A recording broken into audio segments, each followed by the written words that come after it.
afternoon, all. Sorry for the delay. So thank you for taking your time to attend our guest lecture.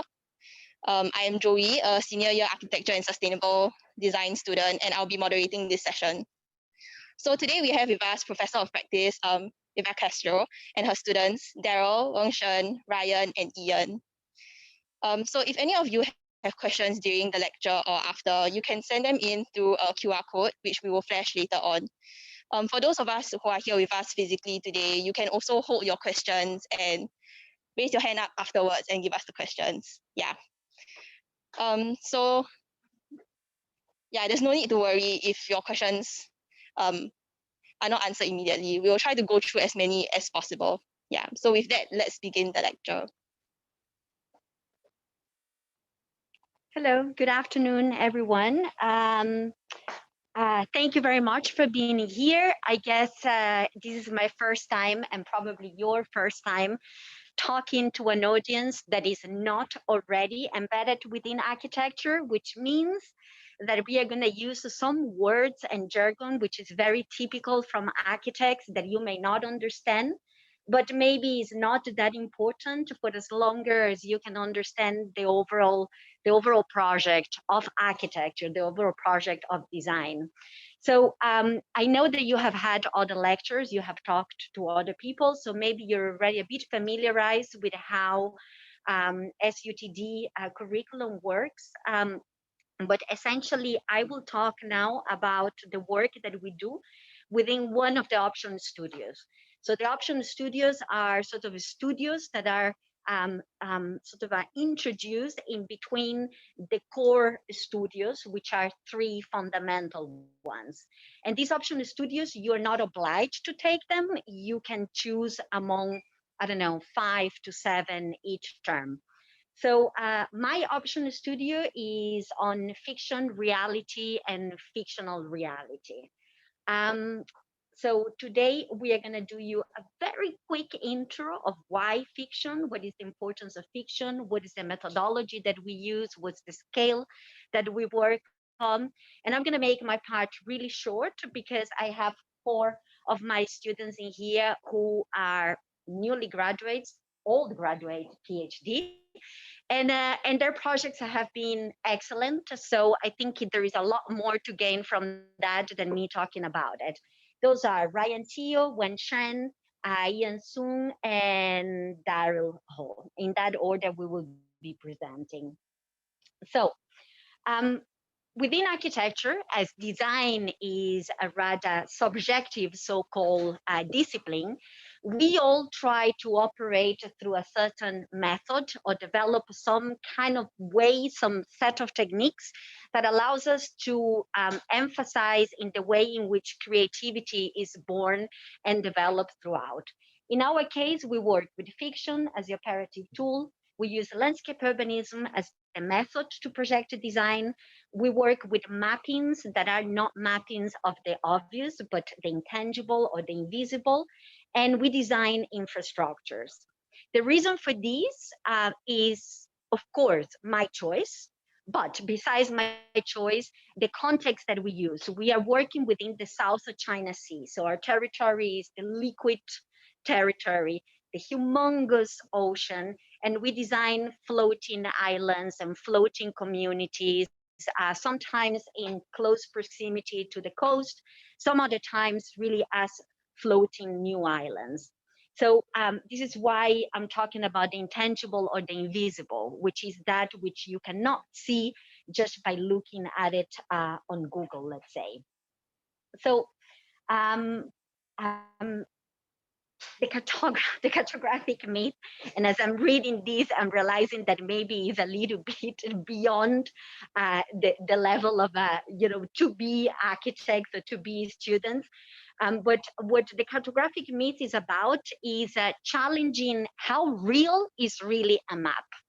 So we all take it for granted that when we look at a Google map or when we look at a map depicted in any image, is real and is how it is and the proportions are correct. What we are never told, or maybe lately we have started to understand, is that each map is the choice of the one that draws it so that it looks as it looks. And there are a lot of political desires, boundaries, political edges that are always questioned within that. So it is not true that the map is really something objective, that is always the same, and that you can guide yourself through it. So I have here a very difficult quote by somebody that you better start getting used to, which is Michel Foucault, a philosopher, dead long time ago, but really the father of the critical political thinking in society. And since within architecture and design we do that, we deal with society, we deal with humans, then it is very important to develop a critical edge about it. In this particular quote, what we are discussing, or what he is discussing about, is the relationship to fiction. That fiction is not a cartoon, is not just a book or a novel that you can read, but that the idea of building fiction, of designing fiction, is always embedded on reality, on looking at reality, on finding ingredients from reality that we can then extract and bring it into a projective new reality. And that is, in a way, what we always do in design. Even when you work with a client in the street, a real project, you need to build up a narrative. You need to build up a reason why you're designing what you're designing for them. And that is triggered onto how he lives, how many wives he has, how many children, and religion, culture, and whatnot. Um, so maybe a little bit closer to your kind of a knowledge is Neil Gaiman.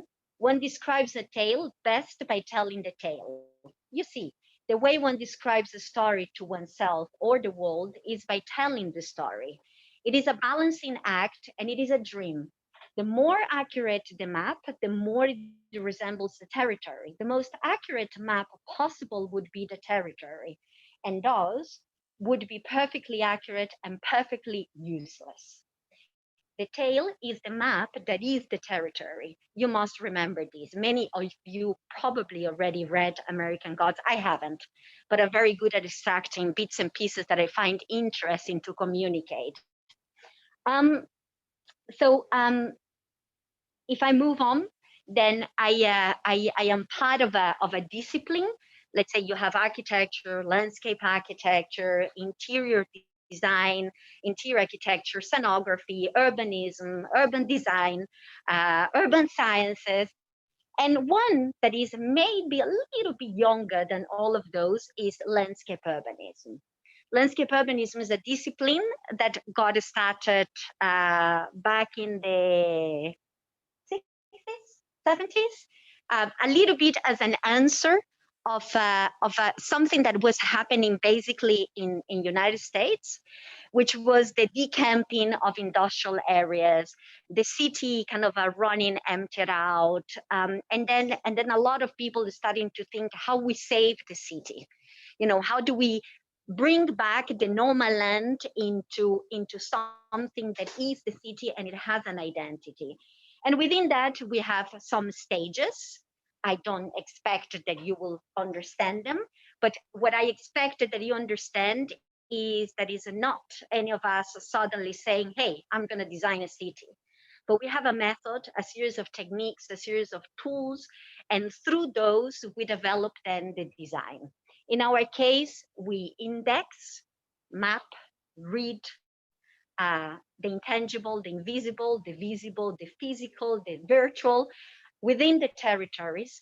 We build prototypes, kind of the smaller parts that can help us to assess the relationship with the larger. And then we operate into kind of bringing the overall of the territory together, which is what we call meshing territories.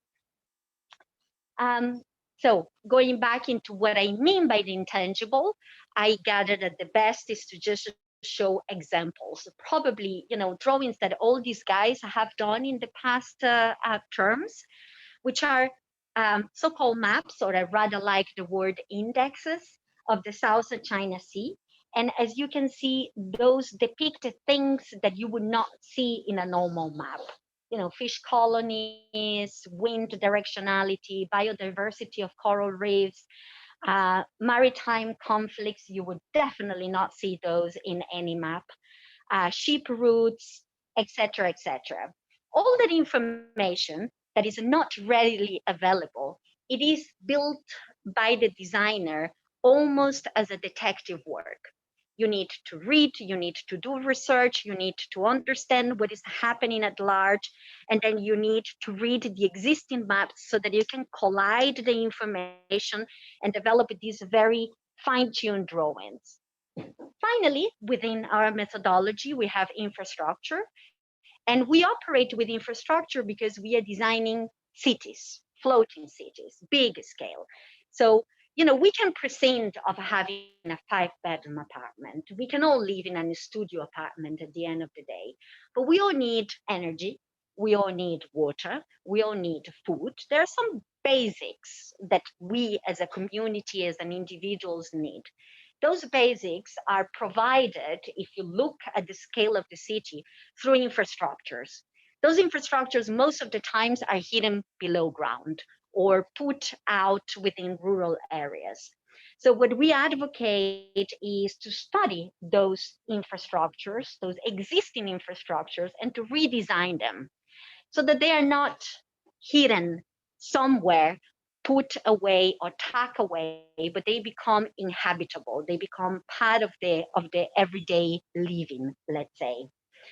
Um, so the reason why we picked the South China Sea to work, and we have been doing that for all the previous option studios, is because it is an area that is so contested by so many countries that it has become for us a very interesting political and social environment to try to envisage what a future could be assigned or could be designed where there are so many countries kind of fighting its limits.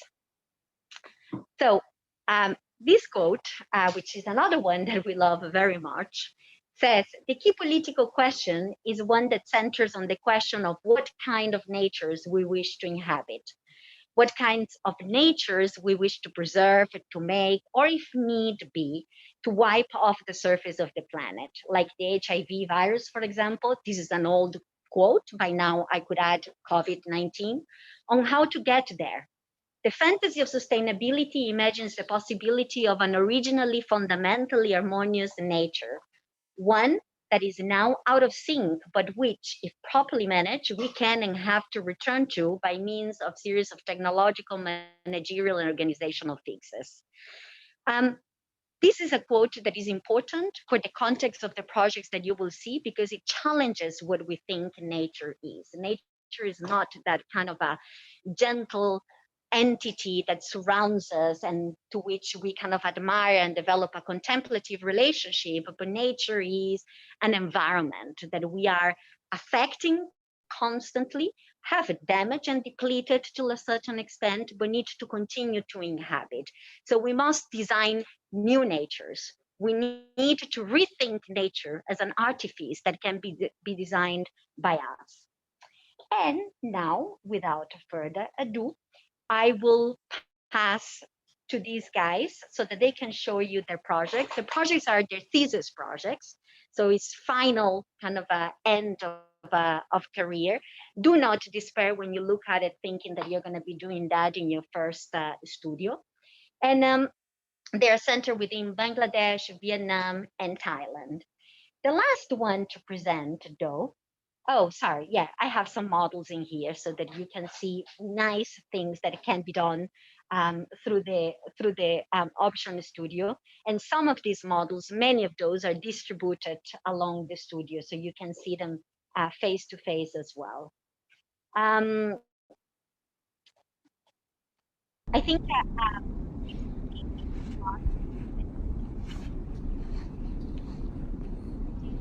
started to work with virtual reality and with augmented reality. And again, all the works that you will see today later on do make use of virtual reality as a means of building that new fiction, of building those new environments. Um, so now is the final slide. I just want to quickly say Ryan, who is the first one that will be presenting, has worked with immigrants in Bangladesh. Wen Shen, who is the second one that will be presenting, worked in Vietnam coastal areas, rethinking settlements around I don't remember the name of the city.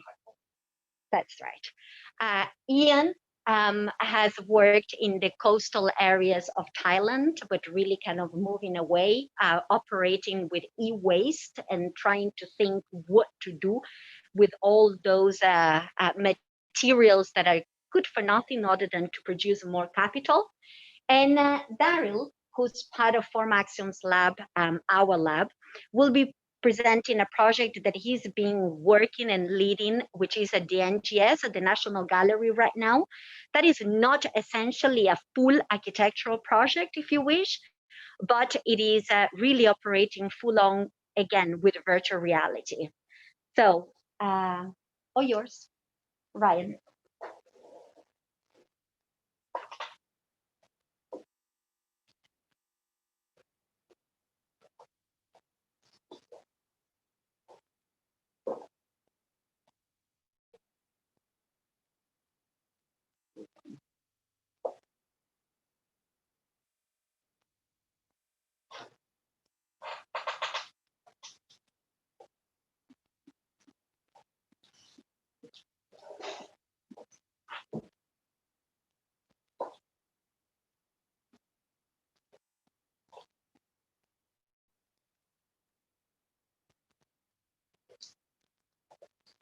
Okay. So good afternoon, everyone. My name is Ryan, and I'll be presenting my master's thesis on the marine collective from exile to genetic nomadism.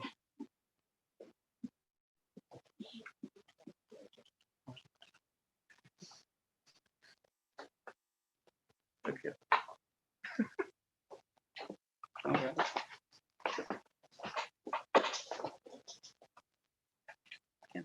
That's it. That's four. Okay. Okay, so starting with my abstract, my thesis delves into the question of the state of the forcibly displaced, proposing a friction of migration towards the sea, using it as a suitable incubator for the development of an eventual self-sustaining micronation. So what I've explored are ideas of how nomadism could better aid in adaptation to this new way of life on the sea, thereby allowing the target demographic to regain ownership and agency in that new environment. So after looking through and analyzing what are the main global drivers for the issue of forced displacement around the world, I've come to the realization that the main fundamental problem is that countries have not been tackling this issue head on, and they're avoiding the uncomfortable question of ownership for the accountability of these displaced communities as a whole. As such, this project challenges that very notion and reimagines a reality where the state of a subjugated citizen is transformed into that of a more globalized citizen, allowing them to break away from a cycle of crushing subjugation and embracing the idea of nomadism on the sea. So the specific idea of nomadism which I've explored pertains to one's own relationship to movement, going beyond just a physical movement, but questioning how that movement can be done with purpose and value, thereby aiding in the furthering of growth of various rhizomic systems, for instance, in relation to that of a productive sector. So I've read Nomadology, the War Machine by Deleuze and Guattari, which explains that society can be generally classified into two kinds of entities. So firstly, the first entity is the state, a society that is thought to be rigid, ordered, and institutionalized. And on the other hand, there's also the idea that there is an entity which is external to this system called the war machine, which operates in multiplicity of its own relations. And by taking into account these principles, we will be able to account for a more nomadic state of affairs and be able to craft a society which is more adaptable and operates in a more transient manner. And incorporating ideas of collective ownership, this war machine-like society on the sea will begin to take shape. So the maps following these slides will be the various indexes which were done in order to narrow down the project into the eventual site in the ASEAN region. So I firstly plotted the various regional conflicts in the area, as well as followed it up with the rise in sea levels. as well as analyzing the various migrational patterns of the refugees based on how many refugees are going in and out of each country. So in this indexical overlay, I've overlaid all three layers of information and weighted them in a weightage of factors in order to identify 5 main sites and generated an atlas. So after looking at the sites, I've narrowed it down further to the charts in Bangladesh, as it synthesizes all the necessary elements with refugees in that region dealing with an uncertain future, as well as them already dabbling with a move to the ocean. So this is the chosen site, the Chars, and the Chars themselves are nomadic assemblages of land formed from the sedimentation coming in from the mouth of the Migan River, and they are themselves transient in nature, with most of them only coming into existence in recent years. So this is the specific site which I've chosen, which is the Bashan Char, and it serves as an ideal starting off point with the Bangladeshi government, as they have already invested a substantial amount of infrastructure to make the site habitable for the Rohingyan refugees. So now I'll be going through the narrative of the thesis. So the following is a summary diagram of the various agents and key stakeholders and how they are involved in the upcoming narrative of the thesis. So in the zero phase, with the projected increase in forcibly displaced in the near future, coupled with that of the climate exodus and the ASEAN mindset of non-interference will have to start to be realigned. Moreover, on a more regional scale with the unsafe conditions of the Bashan Char itself, this is coupled with the impending move of the Rohingyans, which causes a scenario that now has to be confronted. So in the first phase, the focus will be on the preparation of the current population on the Chars, which will be achieved through the redomestication of the Bashan Char itself. This is done through reinventing the existing infrastructure as well as upskilling the Rohingyan refugee population and preparing them for the eventual flooding of the island.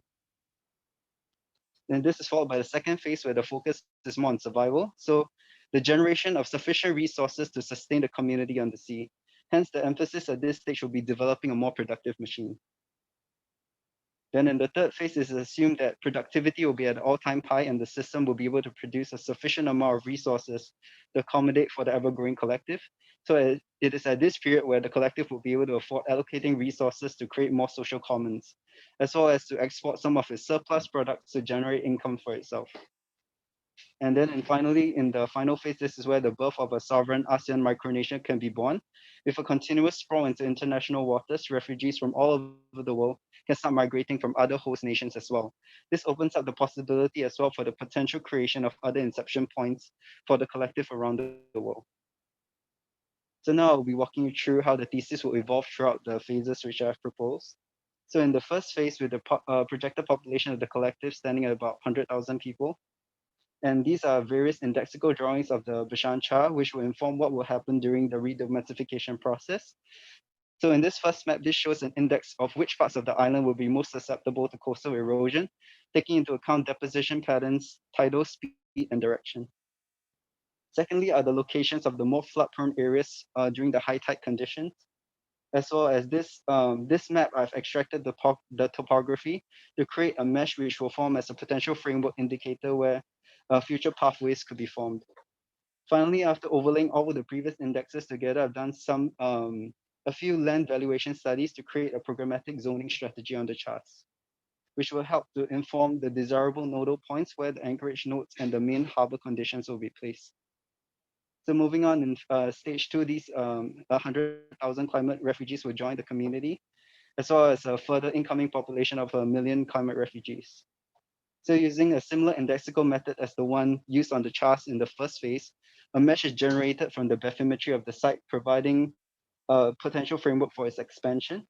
And based on that mesh, I applied a shortest walk script to generate what will be the most favorable pathways based on the factors such as water current direction and the depth of the bathymetry. So this allows for the creation of various waterway channels for the use of exports for module production, and additionally, the location of the nodes are also set up to where the anchorage modules will be placed on. And as the sea is being carved up, this creates fractals which will serve as boundary conditions within which the productivity spines of the machine will be generated from. So as work dignifies existence, and through work, refugees will be able to construct their new identity. By first looking at existing typologies of production, I'll aim to first study them and follow this up by hybridizing them to form new potentialities for the inhabitants to be able to attain their new identity. So this is a diagram detailing the various typologies of infrastructure, which will be prevalent at each of the various phases presented in the narrative. So to reiterate, there are three main drivers of the project, and they are the fundamental units for survival on water for the community to be self-sustaining. And so I'll first begin with the productive sector. So the main productive engine of the machine is adopts the integrated multi-tropic aquaculture as the main system of the machine, and it uses a system of intertropic transfer of resources, creating a mini ecosystem where resources are maximized. This is utilized through the use of waste materials of larger organisms trickling down to the smaller ones. And ending on, I've looked at various aquaculture studies, taking into account scales, dimensions, and the productivity output for each, as well as for mussel farming and macroalgae.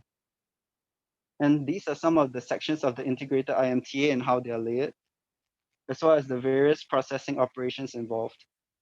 So now we'll be looking at the inhabitation conditions of the current inhabitants of the Bashan Char. So these are some drawings of the current infrastructure conditions of the Bashan Char, and it serves as a suitable representative example, which shows the spatial planning logic of what is inside a typical refugee camp. So the main issue is that the rigidity of the chosen habitation scheme, the designers of this development tends to operate with the assumptions that incoming inhabitants are all be able to be forced into a one-size-fits-all policy. So every room or living block is already predetermined, with every incoming refugee is always assumed to be a part of a family of four. This calls for the need for a more versatile and viable housing situation. So then I also looked at how we could create a sustainable water ecosystem and processes of greywater purification, which could be used in conjunction with more traditional means of rainwater collection. So now I'll be introducing the prototypes which I've designed for the collective. Okay, so I'll first begin with the productive machine. So these are the base units for aquaculture, ranging from modules designed for productivity to those for data collection, processing, and exporting. And this is an agglomeration of those modules with an inbuilt compositional hierarchy of how the productive system itself will be run. And an agglomeration of that previous one using a radiostochastic agglomeration, as well as one for a linear version. Similarly, base units for mussel and macroalgae productivity, ranging from modules designed for productivity, data collection, processing, and exporting are designed as well. And these are similarly more agglomerations for purely mussel farming, as well as mussel macroalgae hybrid and purely macroalgae. So this is a composition of those previous agglomerations. Now we'll be looking into the idea of achieving collective habitational ownership. So as stated previously of the pitfalls of the current habitation conditions on the Bashan Char being extremely rigid, as such the design I've decided to adopt has a degree of variability to be able to cater to a wider range of demographics of potential individuals. So I've designed for a single refugee to a family unit of 3 to 6 people, or even an orphanage. So this new habitation proposal will allow for more flexibility and a potential for growth and expansion. So these are the various geometrical explorations at various scales, which will showcase the potential for agency of the inhabitants themselves, as there is a vast array of possibilities stemming from the base set of module units. Okay. So in synergy with the inhabitation modules, I have designed an embedded system for the greywater module as well, which will have the capacity to collect and store the greywater for every cluster of 6 inhabitation units, and the water will be then collected by ship and sent to the Anchorage module. And this is an assembly sequence of how the greywater modules will be assembled. And this, last but not least, this is the Anchorage module, which main purpose is water treatment, collection, and distribution, taking into account the greywater from the different greywater modules attained previously and pumped up through its course, which will be used for vertical farming in its submodules. Also present is the rainwater harvesting tank in its main central core. So now I'll be showing a video to help illustrate. I think the slide order was jumped. So this is supposed to be for the habitation section. So this is a video of illustrating the various components and the concept of the habitation system. So it breaks down the fundamental elements of the system, which is the base floating pontoon module and the scaffolding wireframe as well, and the various amenities such as the lift core and the external platforms. So at the early onset, the structure of the system is first established, keeping the lower four completely void. And as the system matures and the modules start to get layered on top of each other, the initial base inhabitation units will start to be inserted. And so this scheme will allow for the inhabitants to naturally gain the desire to expand their living quarters eventually, and they can actually move into other members of the collective, or if they want to start a family and expand their own living quarters. Yeah. Okay, so now I'll be showing how the prototypical modules will be laid out in the subsequent phases. Okay, so starting in phase 2, the water networks are first established, followed by the anchorage modules being placed at the nodal points. And as the harbor module are connected as well, they start to be extended from that main module, and the quantity of which is proportional to the direction of the various waterway networks. So this is followed by the establishment of the educational commons and the two kinds of production commons as well, aquaculture and mussel and macroalgae farming. So the modules themselves are calibrated based on an adjacency radius to ensure that there is both sufficient space between the modules, but not too much of a distance, as this will allow for boat travel to be feasible between areas of the collective. And this is an expansion of that same system applied in phase 3. And now we will be zooming into, Now we'll be zooming into one of the individual fractals to have a closer look at how that system operates and potentially grows. So in the case of the collective, as much as the goal is to achieve a state where there is as little power disparity as possible, in order to achieve a level of parity, a soft system will have to be implemented for those who are freshly minted members of the collective. So they will be housed in the teal colored modules in closest proximity to that of both the anchorage modules and the productivity modules. So along with various members of the collective who will on a volunteer basis assist them in learning the inner workings of how the machine works, the collective will be able to function as a whole. Yeah. So, and as the residents who live in the collective for a longer period of time, they'll be able to stay on the outer parameter of the fractal, and they will have the option of moving closer in or further out. So as we are in the third phase, the collective now has additional resources to allocate and create more social commons, which will build over time, and then it will inform more inhabitation modules, as well as more social commons. And eventually this particular area will reach its full capacity. So it is essential that we maximize the collective's seasonal production cycles. So I've plotted what are the most optimal times for harvesting in each of these various IMTA species. And this is a distribution breakdown for the first scenario where everything is equally distributed. This is followed by the season favoring mussel and macroalgae, and lastly, the one favoring aquaculture. So now let's take a deeper dive into the collective itself and can just look at the video.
Okay. We leave the questions for the end, right? Yeah.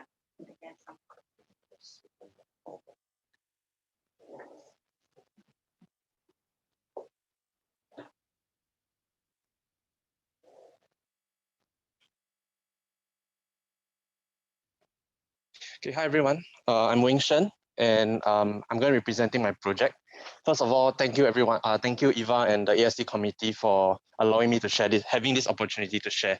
So my project presentation, I'll basically just sum it up in three different parts. First is the background, the whole inspiration for why this project exists. The second one is the sort of like the building blocks that come off with this presentation, the project. And then the last one is a video, which I'm acting in it, and it's sort of like a kind of like a day in the life of the person who's living in this place.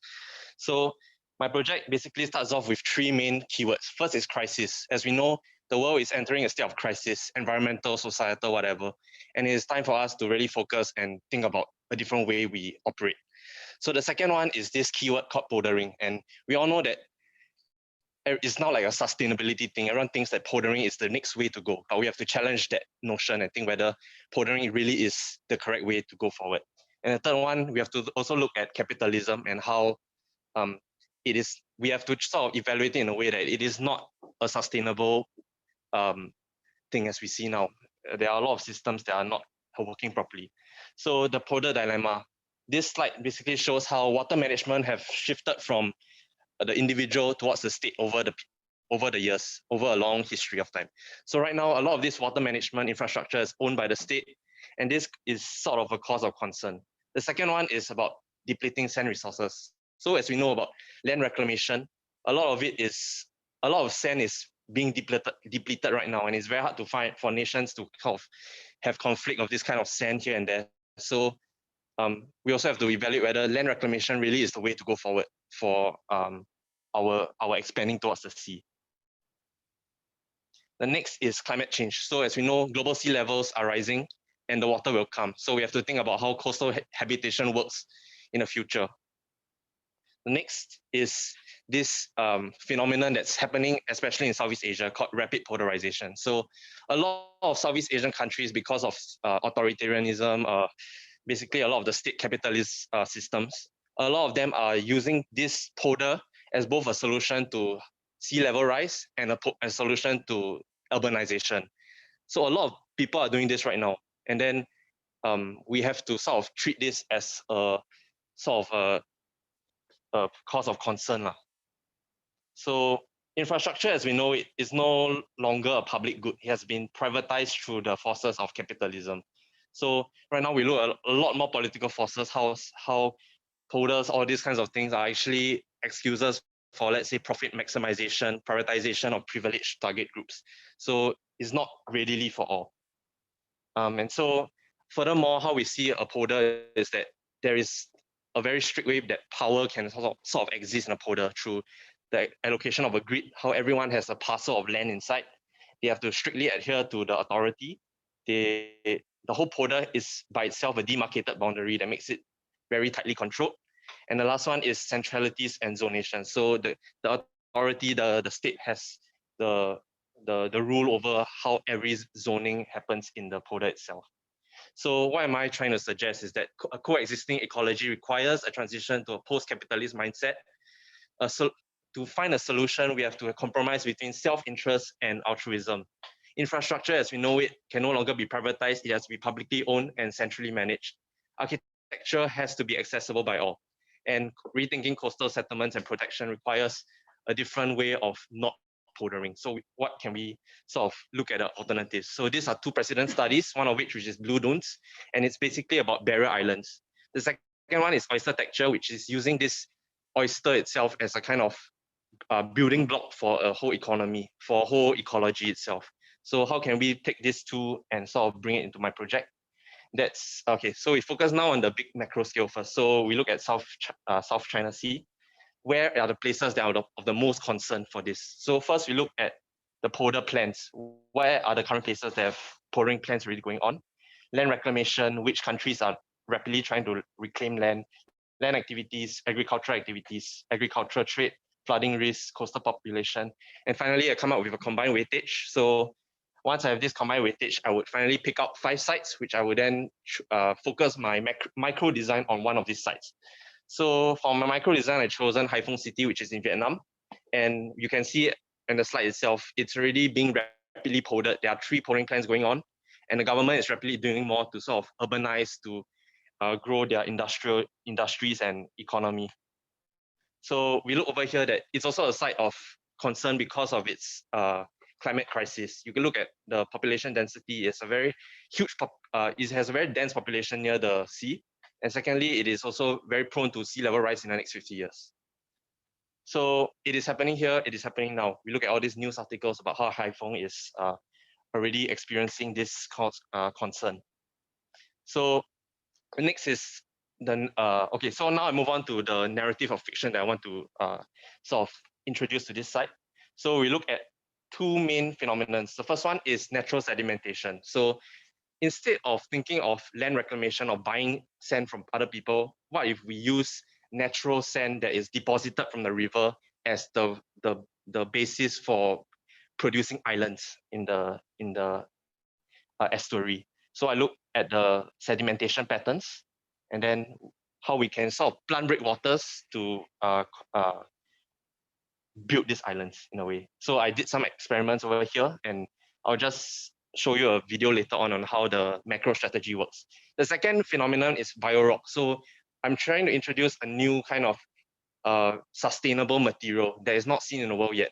So it's going to be in place of concrete, which we know is very expensive now and in shortage. So biorock is a new kind of way where we can sort of put metal underwater, and then the sea itself will grow this material. So this is a sort of like theoretical new technology that will happen sometime in future. Yeah, so this biorock itself can be a sort of tool for emancipation for the people themselves, how they can use this biorock as a way to subvert state forces and sort of handle their own construction and building of their own economy. So now I'll move on to the macro strategy video. The year is 2050. The project begins with local efforts in simulating Hai Phong's river dynamics and sedimentation processes. By indexing the sediment zones, as well as the estuary's bathymetry,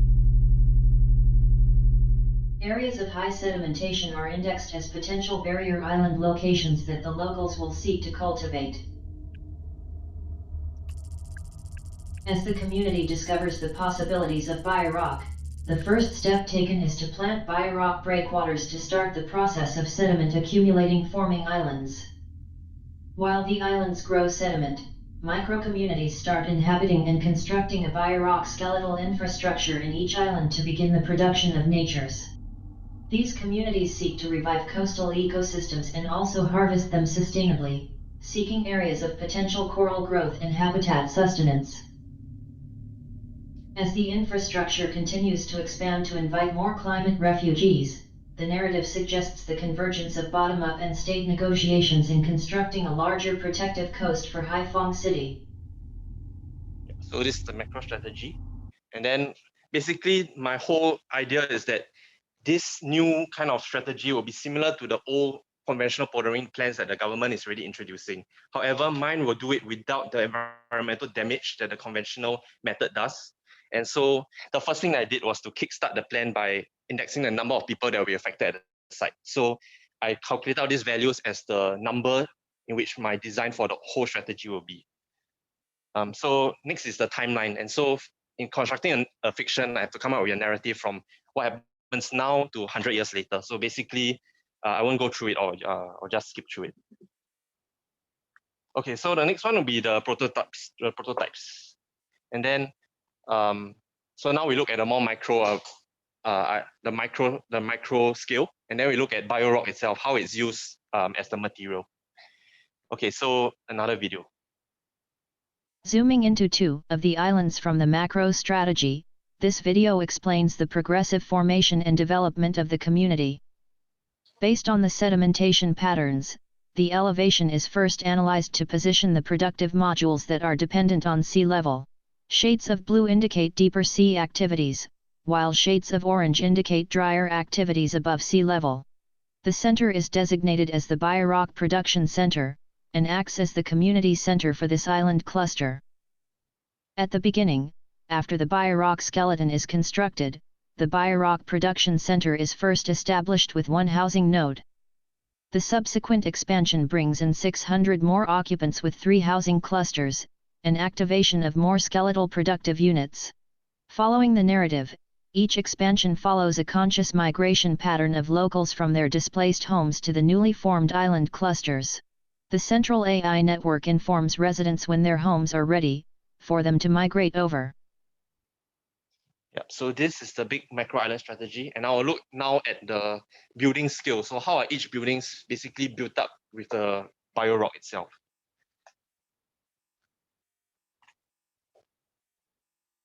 The Biorock tower is agglomerated from the bottom up along the vertical transport spline. Horizontally, the Biorock dipping stations are laid out along the Biorock skeleton. On the main tower, workshops process and furnish completed modules. The horizontal belt transports scaffolds to be dipped into the sea and back to the land. Here, we illustrate the process of the growing of Biorock. Scaffolds are initially dipped into the sea over a period of time, and then brought up to dry. After drying, they are transported back to the main tower, and vertically transported to the workshops for furnishing. The residential towers are agglomerated in the form of internal connections. Housing modules are always attached to aquaponic farms. The internal connections will also try to avoid the central vertical transport spline. There are 2 types of housing modules, and one general aquaponic farm layout that also is a local vertical connector. This represents one family cluster. Yep. So this is one family cluster. And so why are we working with discrete components? It's because there is this discrete movement going on. And then basically the main idea is that it utilizes technology to make it accessible to the masses. Okay. And then it's also open source, so it allows innovation. So these are the building blocks for the modules. And then now we look at each module. The housing modules have a typical height of 5 meters and a 100 and... Okay, so the next one is the time scale. So by putting it underwater, right, you can adjust the amount of time that you want it to grow, and then a longer time will make the building, let's say, have more solid, so it has more walls basically. And if you want a more porous one, you just put it underwater for a less amount of time. Okay, so the last part of video is a 5-minute video of a day in the life. So what is life like on these islands? We follow a resident walk on his daily routine.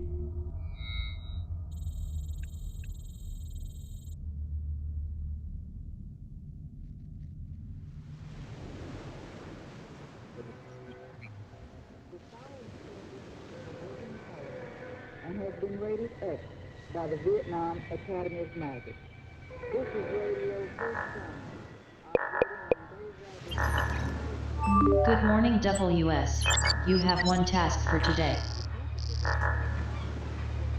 Walter wakes up in his Biorock home at 6 in the morning, ready to start the day's work.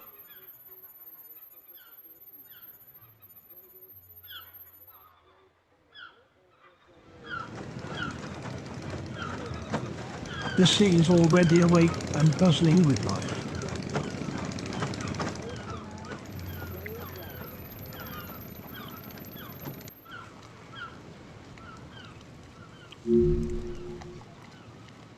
Walt's job today involves the designing of a new residential building.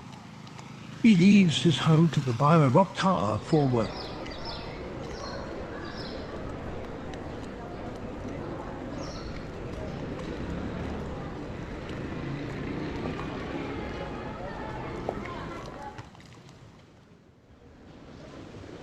His neighbors are also on their way to their workplace.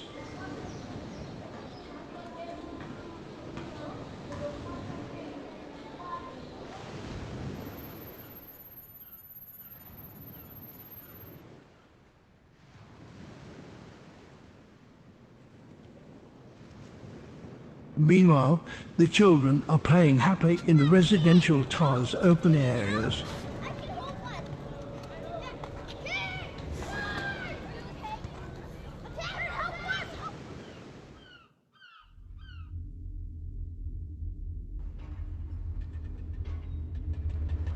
his way to the bio-rock tires, he passes by the productive areas such as the aquaculture farms, where residents farm sustainably to feed the island community.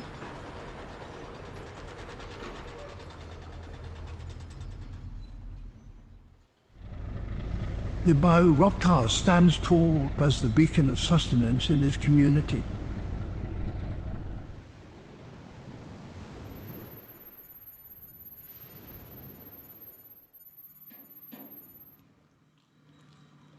Level upon level, different people are working on their own bio-rock modules.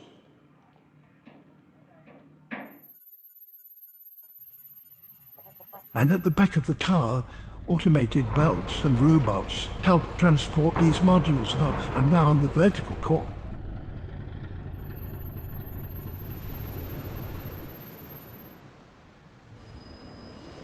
Here lies the bio-rock tipping stations, where new bio-rock is grown on water. Water makes its way to the tipping station to oversee the growing of bio-rock.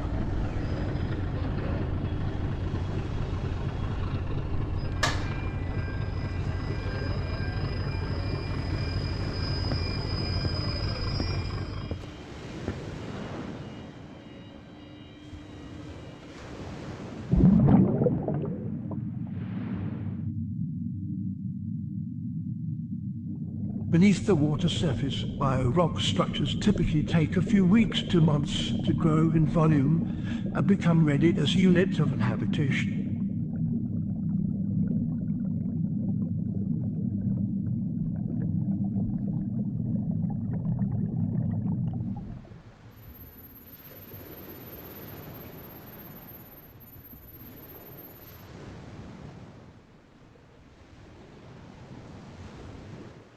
As the day comes to a close, Ward heads back to his neighborhood where he spends the remaining of his day.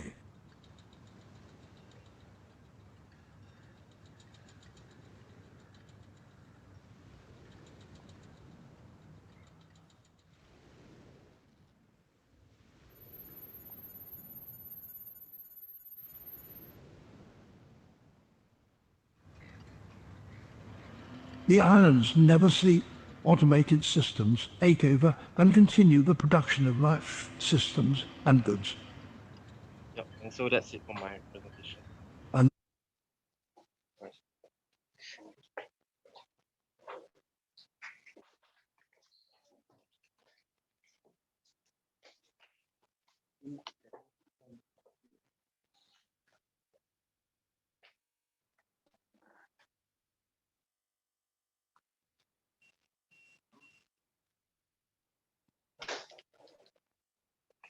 Okay, so hi everyone, my name is Ian. And okay, every time I present my project, like some people look like really upset, some people look like they don't understand and confused. But I think today I'm at an advantage because all of you are fresh. So just let your imagination run wild. Yeah. Okay, so this I will explain my project in two parts. So the first part will be me talking about the research, and the second half will be in the form of a video to explain the design process. So basically, my thesis responds to the ongoing climate crisis. So throughout history, we've been thinking of nature as sort of like a gentle, beautiful scenery that's untouched. But that is not the case throughout history, where the activities of mankind have been transformed. And right now, at this present moment, we have been reaching a breaking point where the effects of the change in environment is irreversible. So how then do we think about what is nature? So my thesis actually aims to search for a new kind of hybrid nature, one where we combine our human systems with our natural systems. So like everyone else, I work in the coast of Southeast Asia, and specifically, I am interested in thinking about the byproducts of our human age, namely waste. And one of the main focus of my project deals with the issue of transboundary waste. So this kind of waste where it is illegally shipped, and most of the vulnerable countries are in Southeast Asia. So I examined the global e-waste trade routes, and here we see that most of these transboundary waste actually end up in the coast of Southeast Asia. So with that, I will take a deeper dive. And one of the main countries that that this problem has been so severe is Thailand, where there's the issue of a lot of undocumented workers.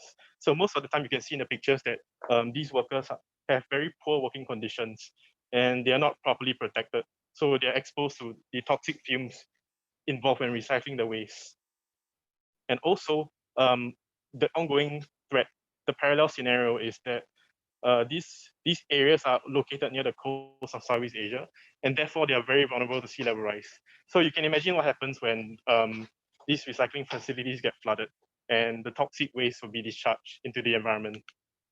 So just to summarize my project, I aim to do 3 things because I'm very ambitious. So the first will be the issue to solve transboundary waste, to kind of turn the waste into more resilient climate infrastructures. And the second issue would be the idea of seeking an autonomy for undocumented workers. And the last agenda would be to transform this kind of drowning coastal landfill into a cyborg community. Yeah, so my main testing ground is the Takong River in Thailand. And so what I did was to actually map out the various landfill locations. So in Thailand, there are 2 main types of landfill. One would be the open dump sites, and the other would be a more bigger kind of facilities like sanitary landfills. So as you can see, the proximity of all these landfills are very near the coast, and they are vulnerable to the projected sea level rise. So the second part would be to kind of introduce a form of like a speculative fiction. So given the failure of like all the current conditions, how then should we think about defining a future for the exploited? So my project looks to a form of like a science fiction. So I have to examine the current reality and the current ongoing social political problems and kind of think of a future in the form of a science fiction story. So I'll play this short video for you to illustrate this scenario, a fiction that I've crafted for the project.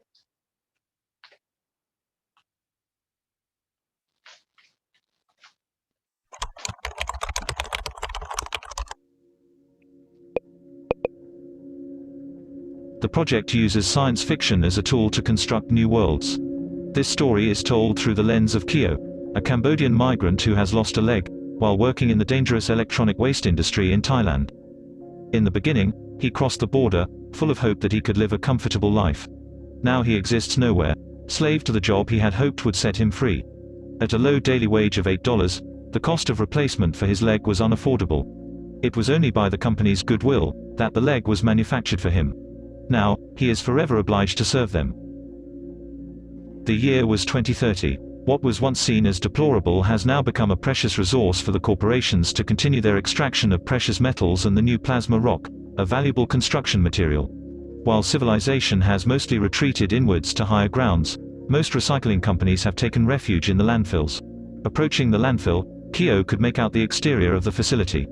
It was fortified with a gigantic wall, an attempt by the megacorporation to protect their precious resources from the encroaching waters. Having planned this for years, they managed to gather enough compromising material against both the government and the companies, enough to transform the country into chaos should they find out about the degree of rampant corruption in the political system. The seemingly unattainable identity and recognition that they dreamt of for years finally felt within reach. In response to their demands, the government allowed the workers to operate the landfills as an independent entity. With their newfound partial citizenship status, the workers could acquire new tools and infrastructures. With their livelihoods dependent on the now diminished arable land, farmers in the region have joined forces with the workers and taken refuge behind the walls of the landfill. Together, they establish infrastructures for living together as a new community. Over time, the citadels grew and became increasingly recognized as the e-waste capital of the world. Born from the ashes of the landfill, the sea scrapers floated above the water, resilient to climatic adversities of the future. Yep. Okay, so that was the fiction that I wrote as kind of to set the context for the project. Yeah, so what I did was to kind of, in line with my fiction, I tried to develop a phasing strategy for the site.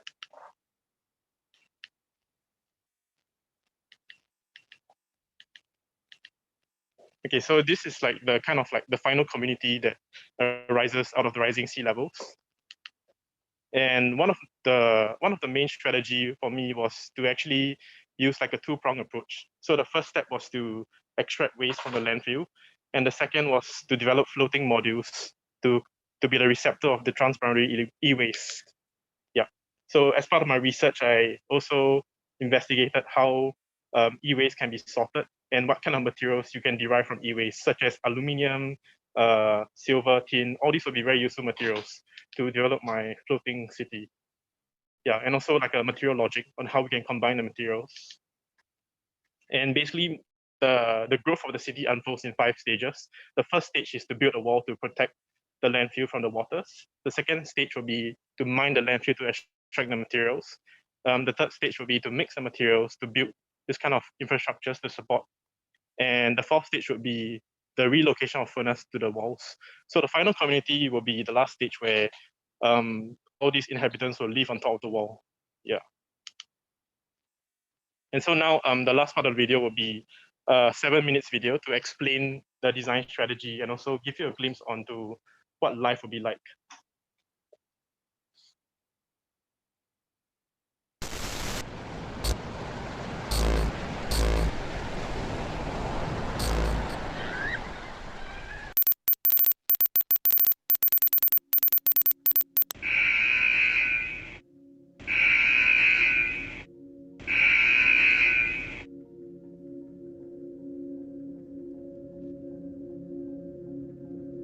What does an alternate future for the exploited workers in Southeast Asia's electronic waste industry look like? Electronic waste, the world's fastest growing waste stream, and a key byproduct of the digital post-human age, is the main material driver for the project. Examining the starting and end points of the global e-waste stream, the project addresses the transboundary waste piling up on Thailand shores. More often than not, the waste ends up on drowning coastal waste infrastructures. Taking refuge in the landfill, the workers acquire infrastructure required to excavate the landfill. Mining the landfill for materials, they build a wall to encircle the landfill, protecting their resources from the encroaching waters.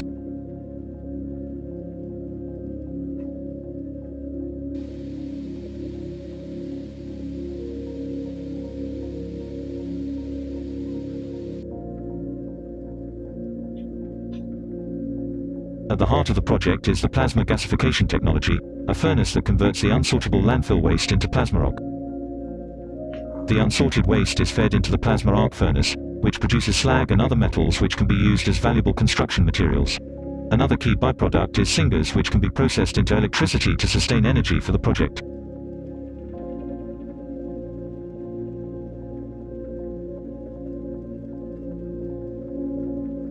Various infrastructures are employed to extract the waste materials from the landfill.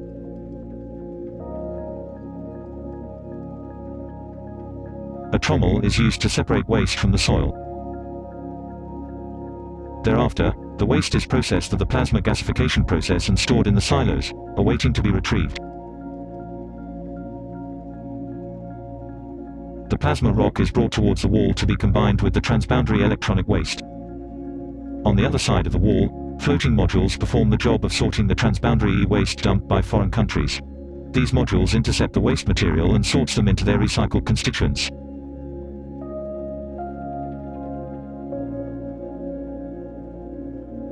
Along the wall, a host of machinery combines the sorted e-waste with the plasma rock. Speculating on a new building material, the plasma rock can be mixed with lightweight composites to produce lightweight concrete. These materials are casted along the wall in a productive belt, to be used for the construction of habitation modules in the later stages of the project. The project attempts to develop hybridized infrastructures based on the plasma arc furnace. The system accounts for the inputs and outputs of the furnace process, and combines food systems with energy systems in an integrated process. Taking advantage of the gravitational logic of waste chutes, the crane hoists the modules into a hybridized tower. The waste is fed into the furnaces via differentiated waste chutes, and produces syngas to be fed into the turbines and heat exchanger at the top of the tower.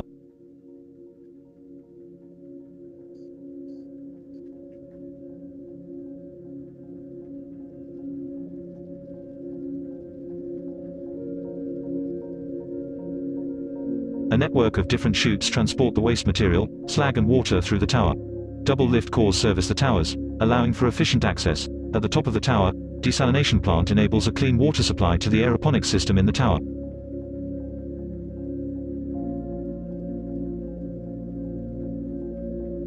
Throughout the tower, the furnaces are stacked in a parallel configuration, enabling maximum utility. Staggering floor plates provide access to the maintenance area and the habitation decks.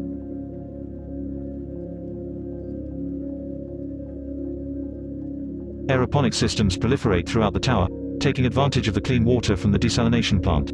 The automated harvesting system is trawled by the robotic arms in a circular manner.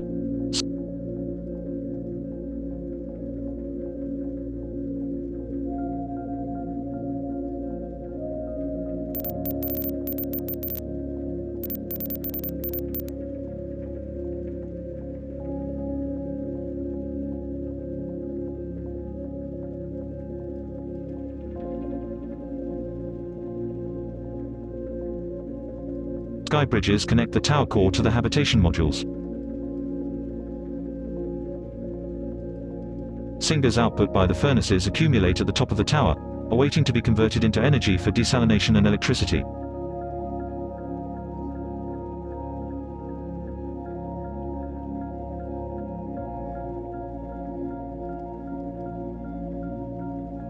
Complexity is achieved by utilizing a common discrete component adhering to a set of rules and connective logic. A simple geometry with a mereology that allows for different spatial and temporal logics to proliferate the habitation zone was selected. The basic unit is made from a recycled steel wireframe and later infilled with the lightweight concrete slabs to allow for a time-based and responsive aggregation. Each habitation pods can house 2 persons. The habitation zone is made from a kit of discrete components, enabling a dynamic circulation throughout the living zone. The discrete components rest on a megastructure that spans between the furnace towers and are aggregated with a set of rules that prioritize circulation and flexibility. The corridors are aggregated first to ensure continuous circulation throughout the level, followed by the habitation pods. Stairs enable 3-dimensional circulation and opens more possibilities for other connections.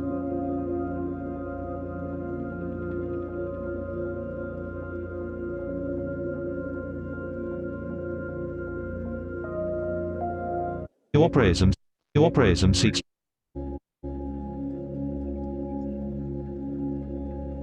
systems into systems.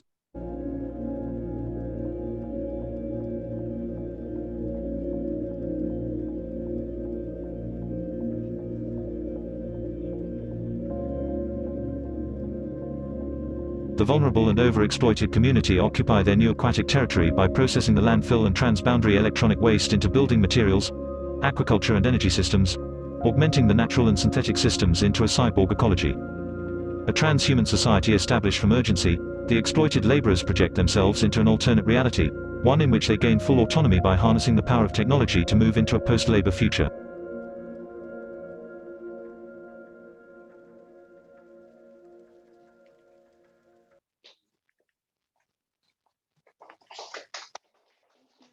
Okay, thank you.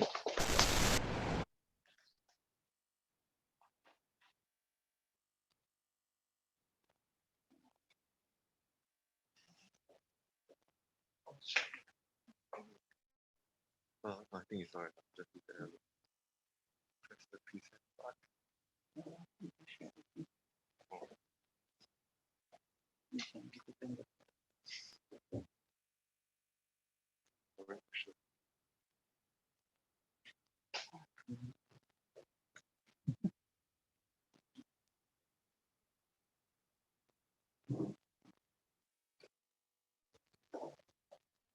Okay, hi all. So I have the pleasure of going last, so I'll try to keep things like short and interesting, hopefully. So my name is Daryl. I'm a researcher currently working at with Eva in Formaxion Lab. And today I'm here to present to you this project called Negentropic Fields, which is currently an exhibition that's taking place in the National Gallery. So a bit of context that Eva also like sort of covered just now. So at the very start of Formaxions, we were working with like sort of this kind of large territories, right? So we started from like Nepal, a few kilometers of land looking at mountainous conditions. Then we shifted our interest into sort of liquid territories, in particular South China Sea. But given like sort of 2 years ago, from the beginning of 2 years ago, we started thinking about how we could incorporate VR and AR into our projects. So trying to incorporate a digital element into like how we sort of interpret the landscape around us.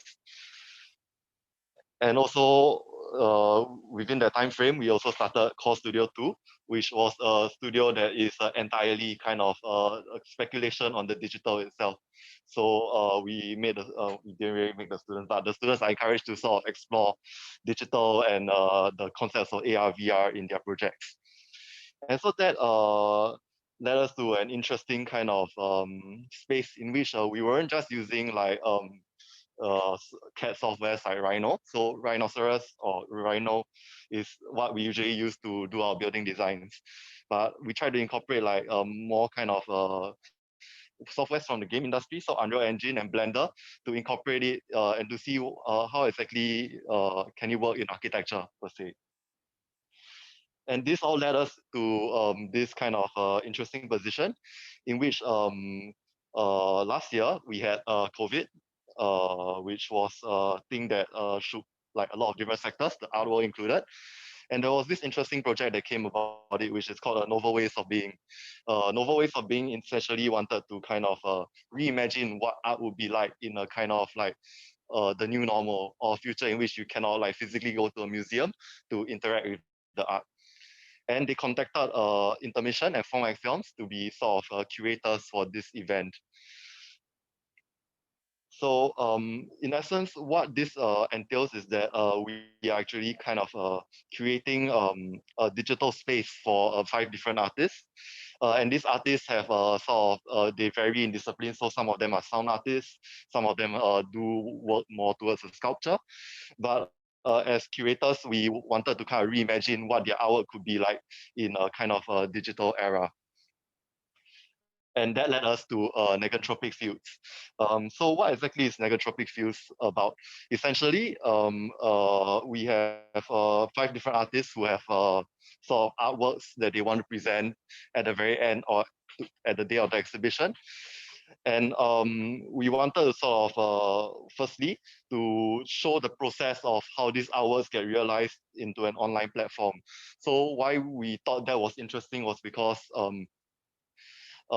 this is something that the digital medium enables us. So typically, in internet, we always have this kind of traces of data that we leave around wherever you use like social media, all that, and that's how you get all those kind of like targeted ads and all that.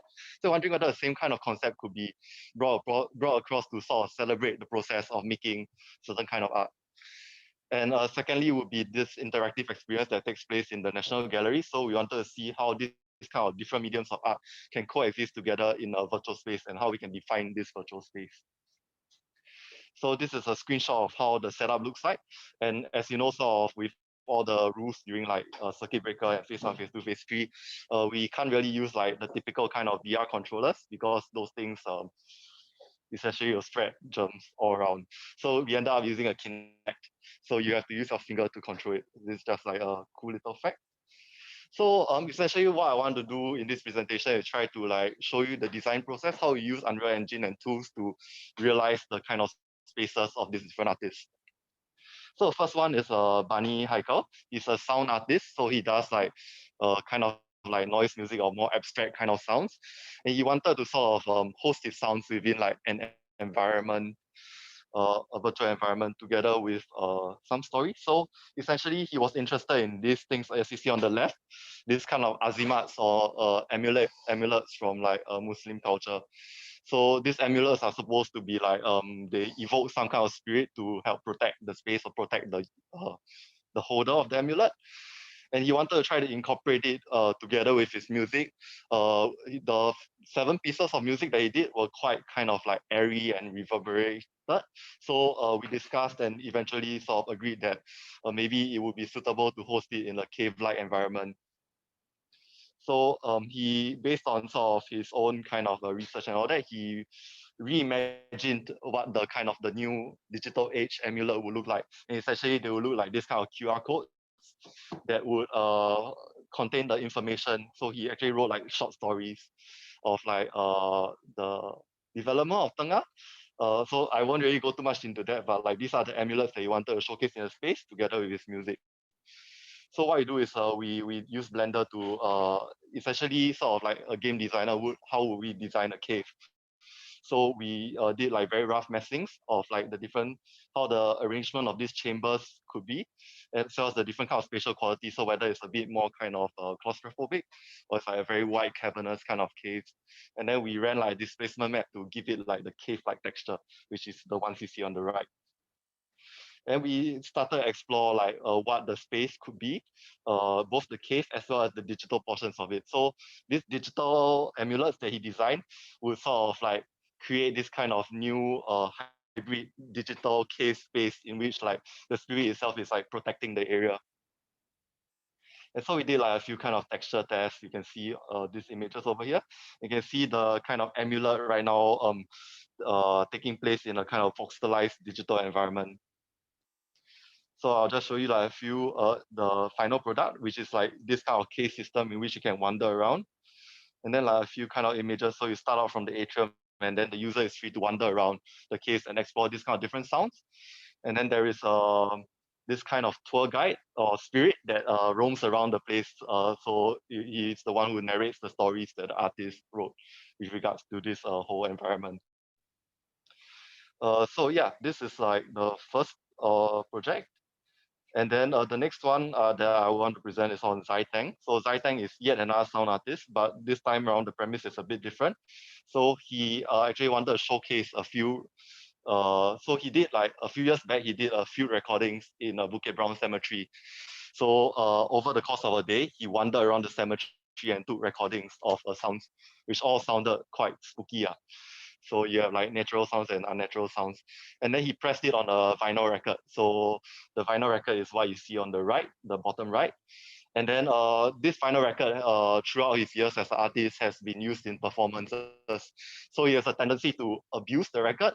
So you take like pen knife or needles and start to kind of scratch or manipulate the record so that like you can achieve like some kind of different kind of sounds and all that. So we wanted to showcase that aspect of it within kind of how we were wondering how exactly do we spatialize the record into a virtual space.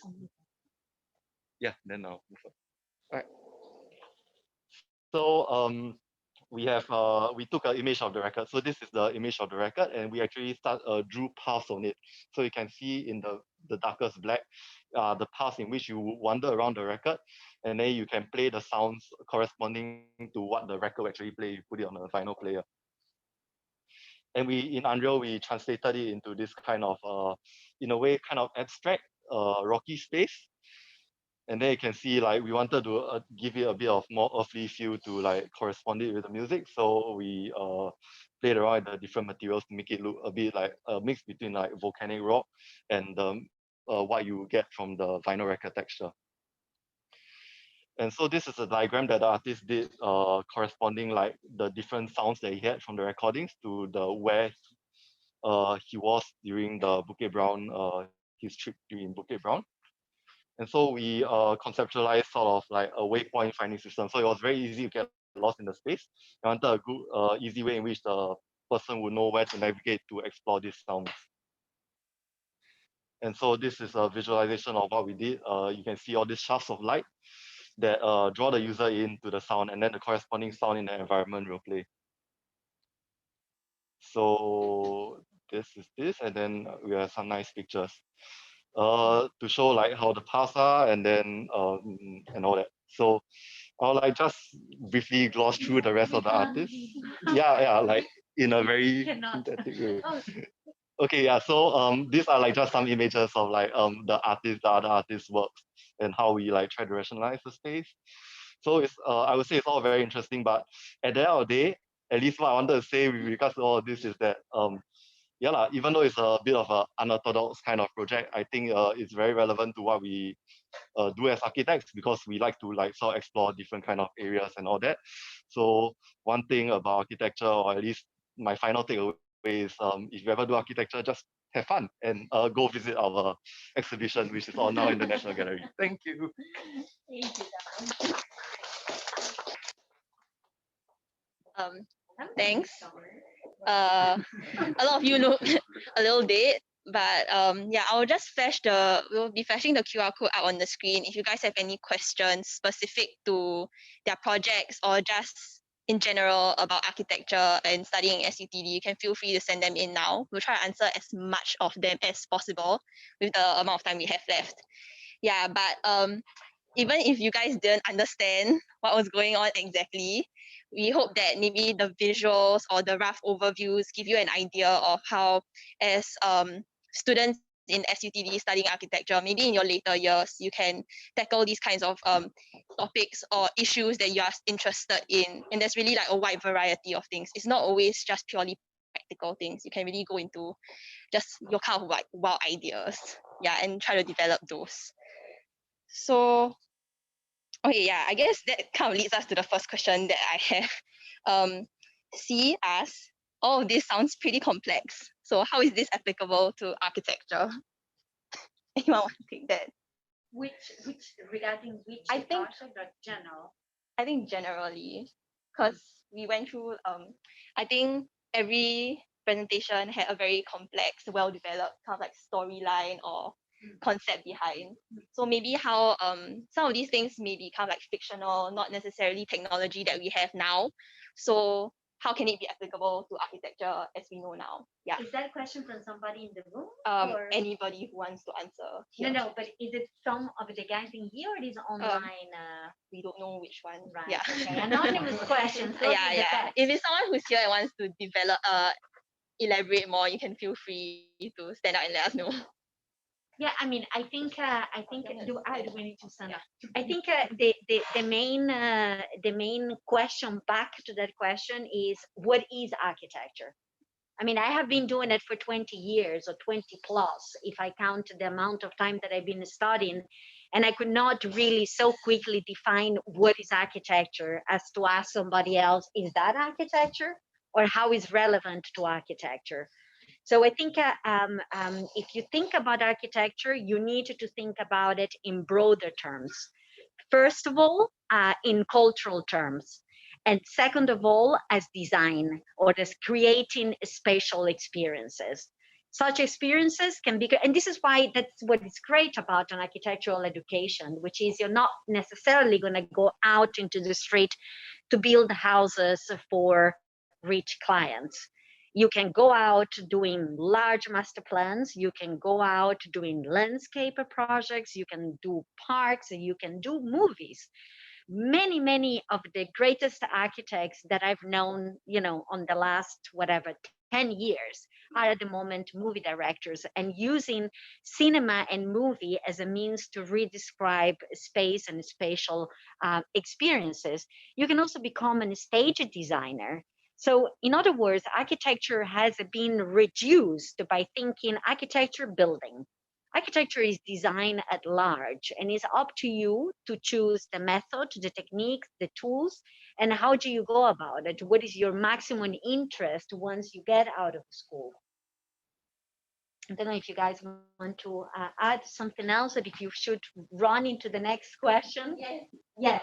So when I see you running around, I know that I was talking for too long. Yes. The next question we have from Rukaya. So she wants to know, can our architecture, actually it's a little similar to what was talked about just now, but in case any of you have anything to add on, can our architectural ideas be unrealistic? Will we be criticized if our work doesn't seem practical? I think maybe this is more in relation to while we are studying in SUTD. Yeah. So maybe like during the curriculum, elaborated about how in the real world we can have some unrealistic ideas, how it can go into like movie production and stuff like that, right? So, I'm not sure if I understand the question, but there is one word that I hate, and it's practicality. If you want to be practical, you become a manager. You go working, I don't know, doing the bills of some really boring company. You don't think about practicality in design.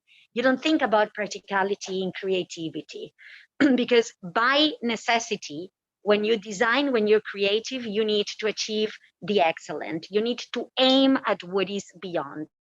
And what is beyond never has a good hand in hand with practicality. I am an architect. I am a professor of practice. So I have offices. If you look at my projects, when they are first designed, none of you would have thought that they are practical. And indeed, I'm very happy that they're very impractical, very difficult to achieve, But with the right team, meaning if you have the right engineers, you have the right consultants, environmentalists, and whatnot, everything can be done. But you should not cut short the dream of creation in the name of practicality, efficiency, or productivity. But you will find as many professors in ASD with many ideas about these as you can imagine, because that is also the beauty of architecture as a liberal art, which is, it generates diversity. You guys have anything to add on to that? Students? No? I will not answer the next one. Yeah. I mean, I guess the next, I guess we can go through one last question, unless anyone else has a very pressing question that has to be answered. We have a question from Lucy, which is whether or not video making will be taught.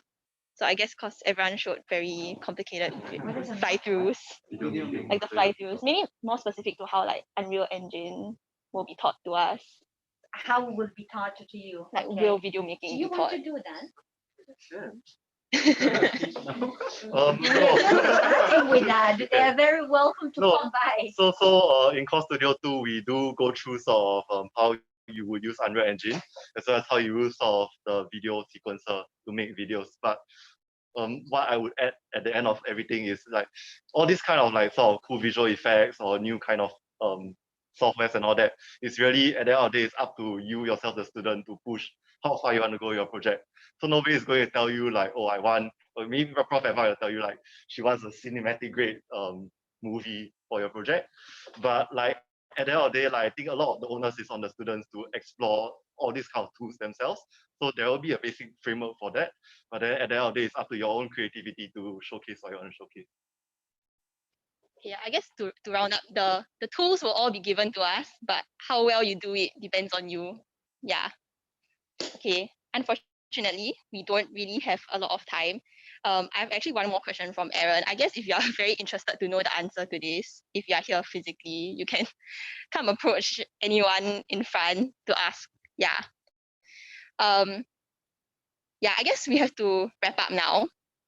So we have another QR code, which we would appreciate if you guys could give us some feedback for today so that our future events like this can be planned a little better.